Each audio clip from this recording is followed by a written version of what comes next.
have grown believing things that we have been told to believe. Things that we have never questioned. We just learn them and keep on moving with our lives to try to learn even more. But most of the times, we don't stop to double check if all these things we've learned are true, to verify if they're outdated. Sometimes they're just a bad habit that we're forced to carry on inside of our heads since we were kids. But since the roots of our beliefs start when we were kids, sometimes it's very difficult to change them, unless we have an open mind.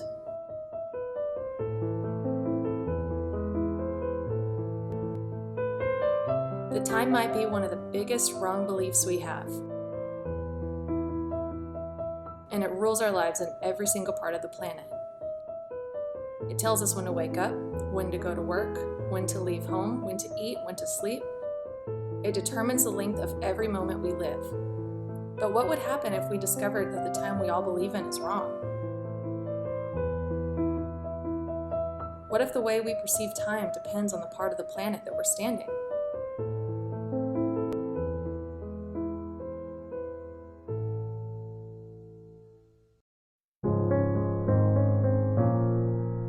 As we all know, the Earth is divided vertically in time zones. The distance between every line of time zone represents our 1 hour of time. So, the time the Earth takes to go from one time zone to the next is 1 hour. That's why some countries have different times. And as you can clearly see, the time we normally use is measuring the rotation degrees of the Earth. We all have learned this in elementary school. But using your common sense, if you look at the length of an hour on the equator and compare it with the distance you have in any other latitudes that are closer to the poles, like the Tropic of Cancer, you'll notice that the distance between every hour might be shorter as you get closer to the poles.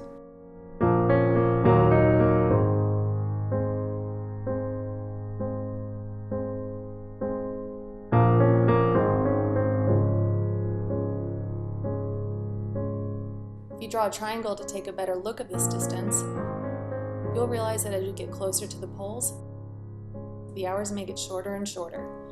And what does it mean? It means that an hour near the equator might actually be longer than an hour closer to the poles. Looks like the closer you get to the poles, the hours get shorter and shorter.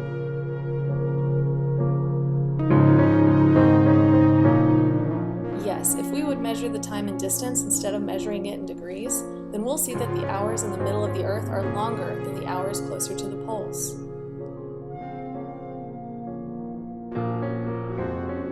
Looks like the people that live closer to the equator have more time in their hours than the people living closer to the poles. As you get closer to the north or south, your hours might get smaller and smaller.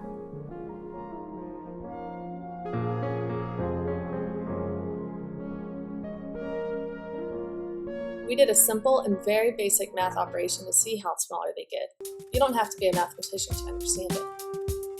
We know in the equator, the Earth has 24,900 miles in circumference. If you divide this distance between the 24 time zones, you'll find that every hour is 1,037.5 miles long. In the Arctic Circle, the circumference of the Earth is around 10,975 miles long. This means that every hour has 457.2 miles. When we look at the percentage of difference using the equator hour as 100%, we discover that an hour in the Arctic Circle is just 44% of an equator hour. This means that in the Arctic Circle, every hour is maybe 56% shorter than an equator hour. So, all the people living in countries like Alaska, north of Canada, Greenland, north of Russia, and Siberia are living hours that are really 26.4 minutes long. If this is true, then the circumference of the Earth at the latitude 50, where New York is 16,037.88 miles long, meaning that every hour is 668.24 miles, meaning that every hour is 64.4% of an equator hour, 35.6% shorter. And this makes every hour last just 38.64 real minutes. You can do the math using the same basic formulas. But since the passing of time is very hard to perceive, we may not notice a difference. We just have our perception to realize what is actually happening. Remember that watches are measuring good time in degrees, not distance.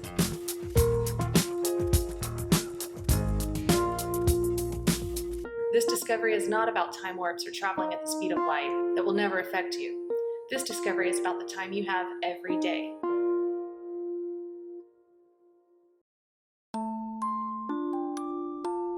The time measured in distance is easy to understand because it's based in common sense, but common sense is very difficult to prove.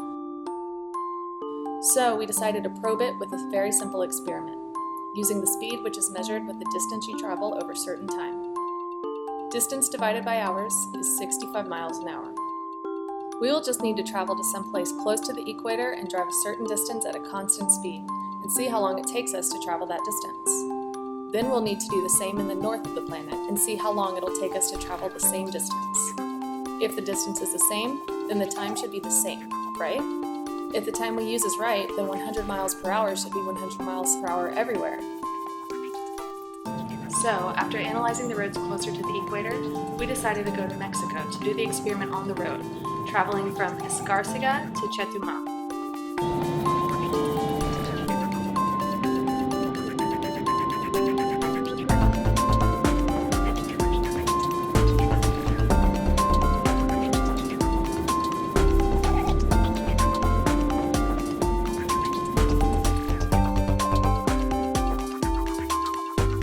But we didn't realize until we got there that going through that road without having to stop was totally impossible.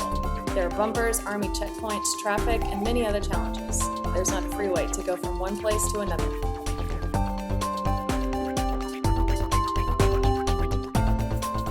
That's why now we need your help to probe this discovery and finish the documentary. We'll use your donations to travel from San Antonio to Jacksonville and from Calgary to Winnipeg and get the proof we need. If we gather more than what we need, we'll be able to do this experiment in a small plane instead of a car, and we'll be able to do it in Ecuador and Alaska instead. Don't you want to find out if we truly have shorter hours where we live?